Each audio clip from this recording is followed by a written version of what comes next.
Welcome to Behind the Bard, the series where we take you into Shakespeare's plays so that you can understand them better before you're in your seat in the theater. My name is Tiffany Eller. I'm the managing director of the Boise Bard Players, and today I am sitting with Sam Murphy, pronouns they, them, who is the director of Cymbeline. In this episode, we're going to cover Cymbeline and some of Sam's vision for what they have in mind for the show coming up here in August. However, if you want to see the full episode, please join us on Patreon so you can get the full access to Sam's awesome vision.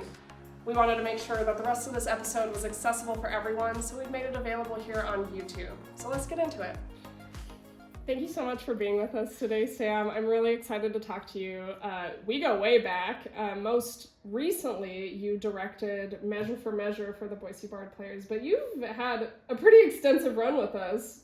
Yeah, my first show was Midsummer in 21. Thank you. Yeah. Years are hard.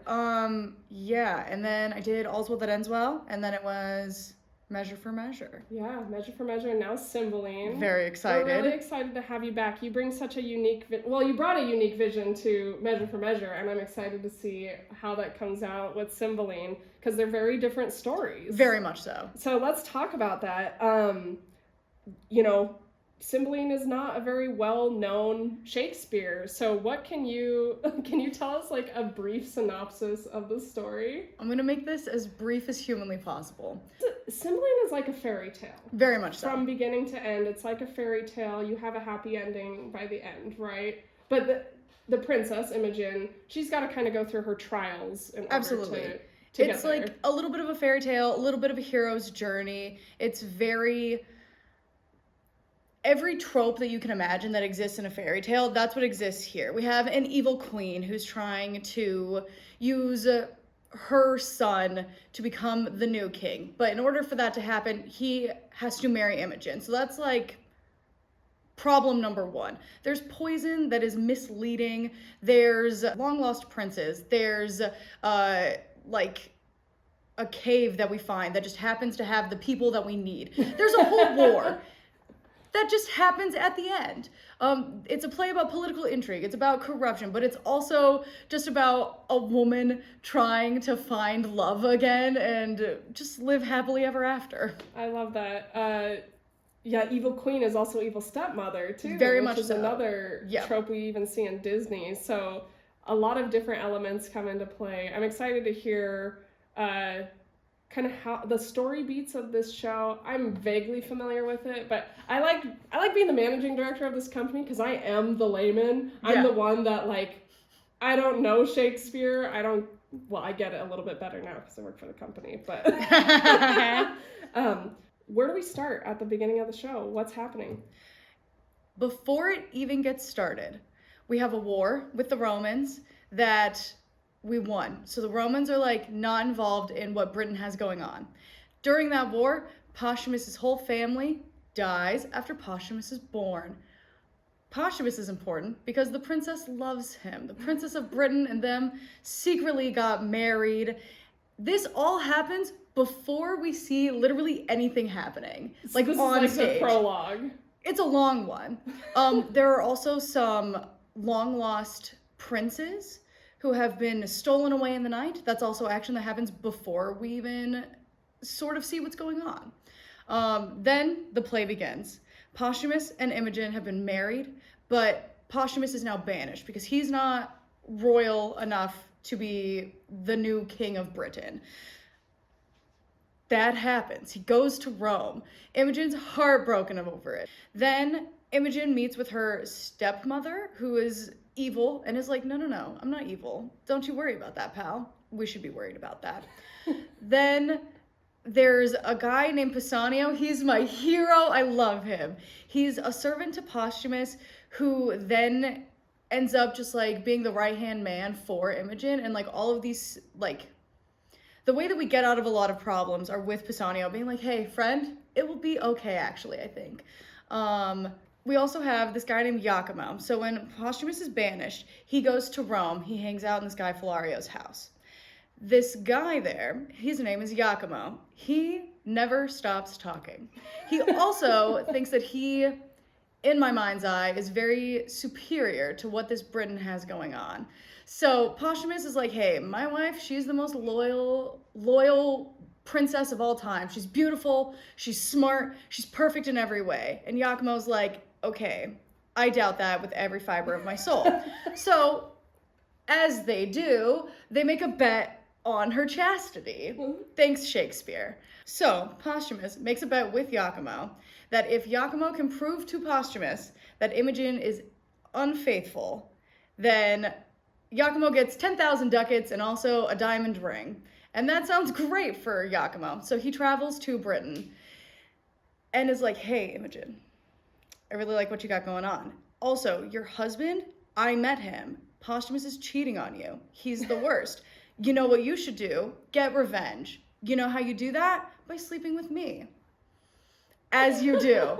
And Imogen's like so not down for this at all. And is like, no, I love my husband. This is very odd of you to say, man that I just met. And then Iachimo immediately backtracks and is like, no, it was a test. I was testing your faithfulness to Posthumus. Posthumus is gonna be so happy that you didn't sleep with me. That's great. Also, I have a trunk that has very valuable things in it. Can I hide it in your bedroom for the night? As you do. Spoiler alert, Iachimo's inside the trunk. Imogen goes to bed thinking everything is fine. And then Iachimo like crawls out and is like, okay, I'm gonna write down everything that her bedroom has in it. I'm going to find secret marks on her body. And I'm not gonna do anything, but I'm gonna make Posthumus believe so I can win this bet. Everything about Iachimo is just proving that he is smarter and figuring out how to win the bet by any means necessary. I'm trying to think, like, who's the pop culture equivalent of Iachimo? Do we have any, like, villains or characters that... That's such a good question. Yeah. Do I know the answer to it? Not off the top of my head. My first thought was Barney Stinson. That's who came to my mind. You know, Barney Stinson is a very good, very close representation in a modern media. Yeah, somebody who's only in it for themselves. Very much so. And is chaotic.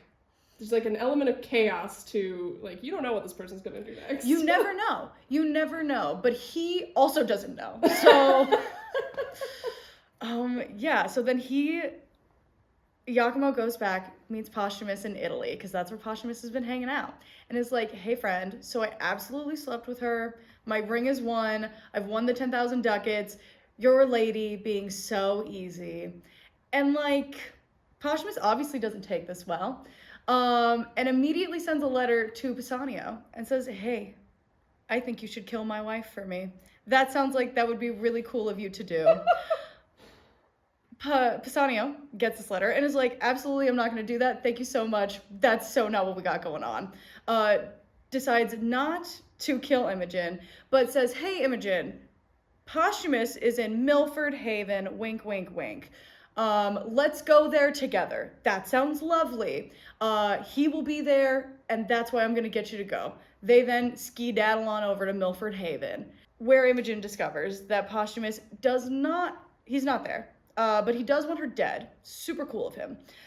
She obviously does not take this very well, and Pisanio says, okay, I understand what's happening. If you dress as a boy, you can then go meet Posthumus in Italy, explain yourself. It's like not a big deal, but you can clear up this misunderstanding.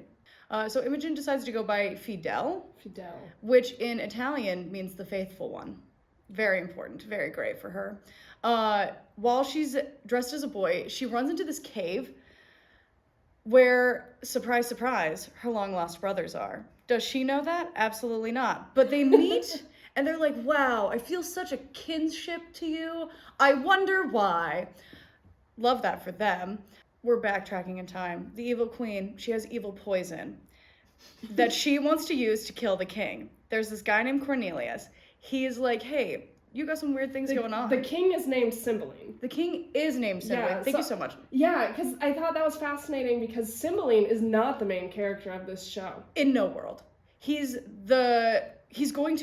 like the king of kings of Britain. He's based off of like the original king, but he himself the story is not about him. Yeah. It's about his daughter, which is such an interesting choice. Shakespeare. I love that. Because it's a historical play, though, right? Like, it does take place around, like, an actual Roman war, right? Yes. So it's the play, it's like lots of drama, lots of history, lots of comedy. But all of these things are at war with each other to try and be the main thing that is happening. So it's a history in the fact that it takes place in like 40 AD or something like that, in terms of like when the story is supposed to take place. This does coincide with the Roman War that we will get to in Cymbeline. And Imogen is based off of like the first queen of England. So like every queen, king is descended from Imogen's real life counterpart. Interesting. It's very interesting. But it's called Cymbeline. And that's also a historical thing too, right? Just because he was the monarch, and that's a naming convention that Shakespeare has used in other things, Very right? much so. So that's all I really know as the layman. That's great. That's great. It's so interesting because it's like people know the name Cymbeline, but he's there, and he's very angry a lot of the time. He is the king, and that's really cool for him, but his second wife is using him like as a puppet to get what she wants. The evil queen. Yes, the entire play. So she spends a lot of it being like, hey, I want him dead, so I'm gonna slowly make that happen with my little poisons. But then this guy's like, actually, I feel like this is treachery, and I'm not a huge fan of treachery. So he gives her a fake poison that will just make people seem like they're asleep. Very Romeo and Juliet. And so this poison gets passed around, like from Cornelius to the evil queen to Bassanio to Imogen. She's heartsick and can't deal with anything anymore. So she takes this poison so she can go take a little nap. These two brothers, who are her long-lost brothers, who she just like found serendipitously, they are like, oh my goodness, she has died. That's the only solution, is that she has died. Before that even happens, the evil queen has a son. His name is Claughton. Claughton is the worst human being I've ever had the pleasure of knowing. He is gambling all the time. He always wants to get in fights, but he's like, nobody wants to fight with me because my mom is the queen. I love him. He's wonderful. He and Imogen have a conversation before she leaves, and she's like, dude, you suck so much. Posthumus's meanest garment, his like dirtiest clothes are more important to me than anything about you. He takes personal offense to this and doesn't shut up about it for the next like 3 scenes. Then when she disappears, he meets up with Bassanio and is like, hey, do you have any of Posthumus's garments? Because what I'm gonna do is a lot of terrible things with those garments. And he puts on Posthumus's clothes so he can find Imogen, kill Posthumus, and then kill, after he rapes Imogen, kill Imogen. He has many things going on. But none of this comes to pass. No, because he meets these two long-lost brothers and meets this guy. His name is Guiderius. Guiderius is my man. And he meets him and is like, don't you know me? I'm Claughton and I am wonderful. Which Guiderius big eye rolls to and is like, I don't like anything about you. You call me a mountaineer, and I take personal offense to that. They fight, because obviously, and Guiderius beheads Claughton.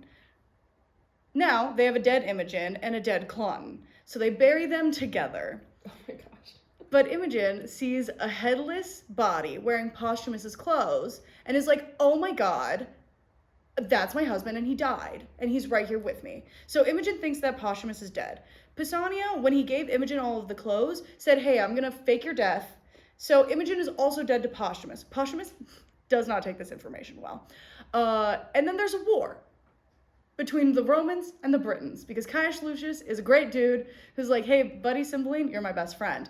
But now it's time for us to engage in a war because you don't want to pay tribute. It is many things. And then there's a war where everyone fights in it, until Posthumus is arrested by Cymbeline's officers, and Jupiter descends in on an eagle in a dream. Jupiter. The god Jupiter. descends in on an eagle so he can be like, hey guys, don't you worry about it. Everything's gonna be fine, actually. And then we enter the final scene where everyone there's reunions, revivals, and reconciliations of all the things that you, the audience, have seen this entire play now come to pass in front of us, and everything's fine because it's a fairy tale. And that's the shortest I can make the plot of Cymbeline. Yeah, you have a lot of really complex things to balance in this show. There's a lot of things happening. Yeah. I'm really excited to hear more about your vision of how you're bringing that together. I want to save that till the end, so that's the juiciest part. So we've covered the plot so thoroughly. Thank you. I'm so glad that you're so familiar with it, because I think talking about it in common language, I understand the play better now after having Good. I'm really glad. About it. That's my number one goal, is that people understand the play. That's our goal with the Boise Bard players. So wonderful. Let's delve a little bit more into each of those main characters. Maybe not everybody, but like, let's talk about Imogen. Let's talk about Posthumus. Let's talk about their relationship with royalty, and what do you see in these characters? Yeah. So Imogen, like I said, she's the princess. So that means that, like, in theory, she was raised to be very royal. But her whole thing is that she doesn't really care about being royal. She just wants to live her life, which is very Disney princess of her, and I love it horribly. She's mostly just faithful, she's kind, and that's like a big thing of, like, she befriends the people around her by just being kind, and that's like how she saves the day, essentially. Then we have Posthumus, who everyone describes as he's super smart. He could have been a prince, he just wasn't born that way. But everything that people like really struggle with, like within like their lessons and things like that, like he takes as easy as breathing. And so he could be a really great king if only Cymbeline would let him. So it's like we have these two people who are royal and regal in nature, but they're just genuinely like very kind. Until the play starts. Then we have these two long-lost brothers, and we're talking a lot about, like, what is nature versus nurture, because they are raised by this guy named Belarius. He is just what Cymbeline considers a traitor, so he stole these kids from their cribs, and now he's been raising them, just, like, in the mountains. They feel very, like, country bumpkin. Royal children. Yes. But they just want to, like, go out and see the big city. Like, they've just been, like, hanging out in the mountains for the last, like, 20 years. And so they just want to explore what life has to offer them. But they're very kind to each other. They respect the gods in a way that a lot of other people don't. And they have, like, this reverence about them where it's, like, even if you didn't know that they were royalty, something about them screams that they are still great human beings, if that makes sense. So we have these two people raised in very different circumstances, but the end of the day, they're really wonderful people, if that makes sense. Yeah. From there, yeah, we have the traitor. We have these two brothers. Guiderius is more like... one of the brothers. Yes, he wants to fight a lot. He wants to prove himself through, like, the valor of war, and he is very strong, and, like, that's his thing. Avaragus is the younger brother, and he's more into, like, talking out his problems, but he's still, like, very sweet about it and just very kind. All three of these children, like Imogen, Avaragus, and Guiderius, they're all just, like, very kind human beings. And when they meet for the very first time, they are instantly in love with each other, and they're like, I don't know why, but that's super great. I think that's everyone. Yeah, thank you. So, what are some of the main themes that are explored in Cymbeline? The main themes include, we have a lot of political intrigue, and that comes in the form of, like, do we pay this tribute? Do we not pay this tribute? Who is going to become the next king? Is it going to be Cloten, who is the worst, but that's, like, Cymbeline's pick, that's the evil queen's pick, but Imogen is like, that dude sucks, and I don't want to be married to him, and also, he would not be a good king. So we're talking a lot about, like, the political bureaucracy of, like, marrying into a family. That's one thing. We're also talking about the violence that men have on women in a lot of ways. Posthumus loves Imogen, but the minute he finds out that she's unfaithful, he immediately is like, well, we have to kill her, and that's the only solution to this problem. And he talks about it a lot, and he tries to put a plan into action. Then we have Clawton, who keeps getting rejected by Imogen, but eventually does genuinely try to kill her because she told him no. Then we have Giacomo, who is really close to doing a lot of terrible things to Imogen, but then changes his mind and decides it's actually about winning a bet. It's not about the violence I could put upon this woman. And we're talking a lot about like how people raised within the patriarchy in these very specific royal circumstances of it's just like the magnifying glass on this thing of like she is a woman who's just trying her best and doesn't want any of these things to be happening, obviously. But she has to now live with these circumstances and the way that everyone else treats her within the play, if that makes sense. Yeah. So what are like the biggest takeaways that we can walk away with as an audience? My hopes for the biggest takeaways are you can get really far by just forgiving someone. And some things are not necessarily forgivable, but it is a way of analyzing like that some people do deserve second chances, and that's really hard to give someone a second chance when they have wronged you. But what does that say about your character versus their character, if that makes sense? Yeah. And just like saying what you did was wrong, but I still forgive you, like that's a huge part of how we get from where we are to where we're going. I love that, because forgiveness is something that is universal, that stands the test of time, and that's why we choose to keep Shakespeare alive, is because all of these things are things that we still need to do today. Each one of us could point to somebody in our lives where we're like, well, maybe I could forgive them, even though they didn't say sorry. Yeah. That's something we can all relate to. So as you said, this show has a little bit of everything. It's got comedy, it's got tragedy, it's got everything. What is the genre of this show? I personally think that the genre of the show is a romance. It's all about the romance between Imogen and Posthumus, and that is like our through line from the first scenes, first acts, first scene, through the very end of the show. It is all about the relationship between these two people and like what happens when like the seed of doubt is placed into their relationship. But from beginning to end, it is just a romance. And so we're really leaning into that of just like, that's why we have a jealous evil queen with her poisons, because she doesn't want this romantic relationship to be hurting Imogen's heart anymore, and she wants her son to be king. We're talking about it when Bassanio decides not to kill Imogen because Posthumus has decided that, but Bassanio knows that Posthumus is just hurting right now because of a liar. You know what I mean? And like when we even get through Imogen like impersonating a boy's Fidel, of this whole war is her just essentially trying to get back to Posthumus again. And it's just a romance through and through. There are some of the most romantic lines I've ever heard, and it's disgusting.